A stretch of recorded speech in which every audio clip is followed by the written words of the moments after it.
7 अक्टूबर 2023 का दिन इजराइल के लिए एक असामान्य दिन था। सुबह के समय गाजा पट्टी से हमास द्वारा इजराइल पर हजारों रॉकेट दागे गए और उसके सैकड़ों उग्रवादी विभिन्न स्थानों पर सुरक्षा घेरे को तोड़ते हुए इजराइल में घुस आए। उन्होंने सीमा के निकट बसे इजरायली नागरिकों पर अंधाधुंध गोलियां बरसाईं और 100 से अधिक लोगों को बंधक बना लिया।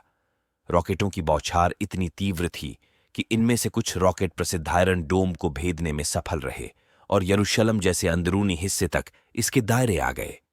ऐतिहासिक दृष्टि से 7 अक्टूबर की सुबह को हर दृष्टि से विफलता के रूप में दर्ज किया जाएगा। इससे सुरक्षा की यह इजरायली अवधारणा ध्वस्त हो गई कि फिलिस्तीनी समूह ऐसा युद्ध नहीं छेड़ेंगे जिसे वे जीत न सकें।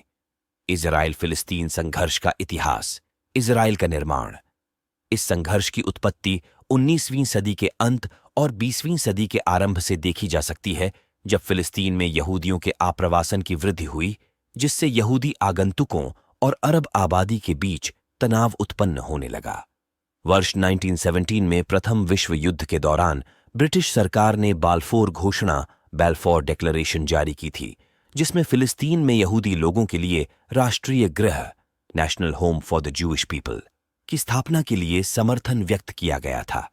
द्वितीय विश्व युद्ध के बाद वर्ष 1947 में संयुक्त राष्ट्र यूएन ने एक विभाजन योजना का प्रस्ताव रखा था, जो फिलिस्तीन को 2 अलग-अलग यहूदी और अरब राज्यों में विभाजित करता, जिसमें यरूशलेम को एक अंतर्राष्ट्रीय शहर का दर्जा दिया जाता। इस योजना को यहूदी नेताओं ने तो स्वीकार कर लिया था, लेकिन अरब नेताओं ने इसे अस्वीकार कर दिया, जिससे हिंसा भड़क उठी। वर्ष 1948 में इजराइल ने अपनी स्वतंत्रता की घोषणा कर दी, जिससे पड़ोसी अरब राज्यों के साथ उसका युद्ध शुरू हो गया। इस संघर्ष के परिणाम स्वरूप हजारों फिलिस्तीनियों का विस्थापन हुआ, जिसने भविष्य के तनाव की नींव रखी। आरंभिक संबंध और हमास का उदय। इजराइल हमास संघर्ष के वर्तमान स्वरूप के बीज 1980 के दशक के उत्तरार्ध में देखे जा सकते हैं, जब पहला इंतिफादा फिलिस्तीनी विद्रोह भड़क उठा था। इसी अवधि में एक इस्लामी संगठन हमास का उदय हुआ। इसने जल्द ही इजरायली कब्जे और फिलिस्तीनी राजनीतिक गुटफतह के विरुद्ध एक प्रतिरोध आंदोलन के रूप में लोकप्रियता हासिल कर ली। इजराइल ने आरंभ में तौफतह के लिए एक प्रतिसंतुलनकारी शक्ति के रूप हमास के अस्तित्व को बर्दाश्त किया, लेकिन जैसे जैसे हमास का प्रभाव बढ़ता गया, इजराइल के दृष्टिकोण में भी परिवर्तन आया। ओस्लो समझौता और दूसरा इंतिफादा।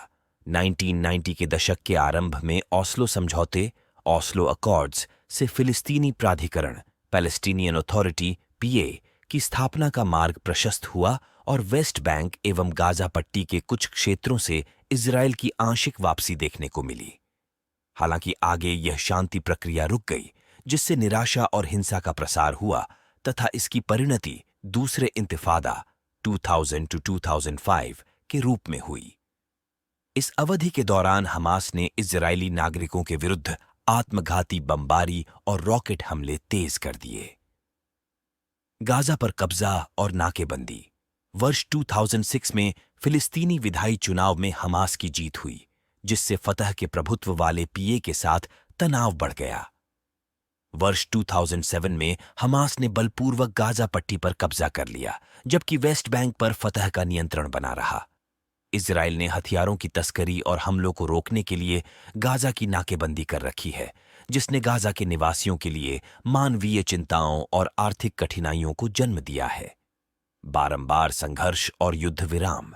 इजराइल और हमास के बीच बार बार गंभीर झड़पों की स्थिति बनी है, जिनमें operation cast lead 2008 to 2009, operation pillar on of defense 2012 और ऑपरेशन प्रोटेक्टिव एज 2014 शामिल हैं।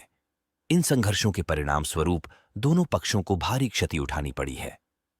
यरूशलेम में इजरायली नीतियों, जिनमें शेख जर्राह से फिलिस्तीनी परिवारों की योजनाबद्ध बेदखली और अल अक्सा मस्जिद परिसर तक पहुंच को प्रतिबंधित करना शामिल था, ने वर्ष 2021 में तनावों को बढ़ाया। हमास ने यरूशलेम और अन्य इजरायली शहरों पर रॉकेट दागे, जबकि इजराइल ने गाजा पर हवाई हमले किए। इन कार्रवाइयों में 250 से अधिक फिलिस्तीनी और 12 इजरायली मारे गए। अमेरिका और अन्य अंतर्राष्ट्रीय अभिकर्ताओं के समर्थन से मिस्र द्वारा दोनों पक्षों के बीच युद्ध विराम कराया गया। वर्तमान में जारी इजराइल हमास संघर्ष भूमि, संप्रभुता और सुरक्षा को लेकर दोनों पक्षों के बीच लंबे समय से जारी और जटिल विवाद का ही एक अंग है। इस संघर्ष का आरंभ 7 अक्टूबर 2023 को हुआ, जब हमास ने अचानक इजराइल पर हमला कर दिया। हमास द्वारा इजरायली क्षेत्रों पर हजारों रॉकेट दागे गए और उसके सशस्त्र उग्रवादी इजराइल की सीमा में घुस आए। इजराइल ने गाजा पर भारी हवाई हमलों के साथ जवाब दिया है और एक संभावित जमीनी आक्रमण के लिए अपने सैनिकों की लामबंदी की है। इस संघर्ष के परिणाम स्वरूप दोनों पक्षों के सैकड़ों लोग हताहत हुए हैं और गाजा में व्यापक तबाही देखी जा रही है। इजराइल फिलिस्तीन संघर्ष से जुड़े प्रमुख स्थल अल अक्सा मस्जिद। यह इस्लामी आस्था के सबसे पवित्र स्थलों में से एक है, जिसे मुस्लिम हरम अल शरीफ, नोबल सैंक्चुअरी और यहूदी टेम्पल माउंट के रूप में चिह्नित करते हैं। यह स्थल यरूशलेम के पुराने शहर का अंग है, जो ईसाइयों, यहूदियों और मुसलमानों तीनों के लिए ही पवित्र है। शेख जर्राह पूर्वी यरूशलेम के पुराने शहर के उत्तरी पड़ोस में स्थित है। वर्ष 1948 में जब ऐतिहासिक फिलिस्तीनी भूभाग में इजराइल राज्य की स्थापना की गई, तो लाखों फिलिस्तीनियों को उनके घरों से बेदखल कर दिया गया। उन फिलिस्तीनी परिवारों में से 28 परिवार पूर्वी यरूशलेम के शेख जर्राह में जाकर बस गए थे। वेस्ट बैंक एक स्थलरुद्ध क्षेत्र है। इसमें पश्चिमी मृत सागर का एक बड़ा भाग भी शामिल है। अरब इजराइल युद्ध 1948 के बाद इस पर जॉर्डन ने कब्जा कर लिया था, लेकिन वर्ष 1967 के 6 दिवसीय युद्ध के दौरान इजराइल ने इसे वापस छीन लिया और तब से इस पर नियंत्रण रखता है। वेस्ट बैंक इजराइल और जॉर्डन के बीच स्थित है। गाजा पट्टी इजराइल और मिस्र के बीच स्थित है।